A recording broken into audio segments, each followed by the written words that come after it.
പാലക്കാട് കോട്ട മൈതാനത്ത് വന്നപ്പോൾ ഒരു ചേട്ടൻ കുറച്ച് നേരമായിട്ട് അവിടെ അങ്ങനെ ഇരിക്കുന്നുണ്ട് ലോട്ടറി വിൽക്കാനായിട്ട്. പക്ഷെ ആരും മേടിക്കുന്നതായിട്ട് കാണില്ല. ചേട്ടാ പേരെന്താ? റഹ്മാൻ. എവിടെ വീട്? നെന്മാറായി. ആണോ? സുഖമായിരിക്കണോ?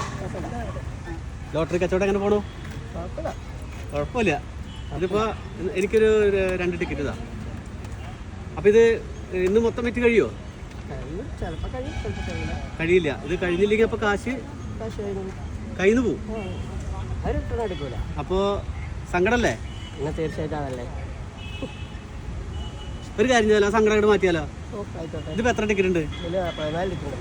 ഞാൻ 2 ടിക്കറ്റ് മേടിക്കാമെന്ന് ഓർത്താണ്. 14 ടിക്കറ്റ് ഉണ്ട്. ഈ 14 ടിക്കറ്റിന് എത്ര രൂപ വരും? 600 രൂപ. എനിക്ക് എല്ലാവരും എല്ലാ കാലത്തും ഒരുപോലെ സഹായിക്കാനൊന്നും പറ്റില്ല. പക്ഷേ ഈ ചേട്ടൻ്റെ ഈ ഒരു അവസ്ഥയിൽ എനിക്ക് ചേട്ടനപ്പോൾ ഇങ്ങനെ സഹായിക്കാൻ പറ്റും. ഇതിനിപ്പോൾ എത്ര വേണ്ടേ? 600 രൂപ. അപ്പോൾ അതാ 600 രൂപയും ഉണ്ട്. ഇതേപോലെ ലോട്ടറി ഒക്കെ എടുത്ത് വരല്ലേ. 500 രൂപ എൻ്റെ വക ഒരു സന്തോഷം. ഒരാഴ്ച പെട്രോൾ അടിക്കാൻ.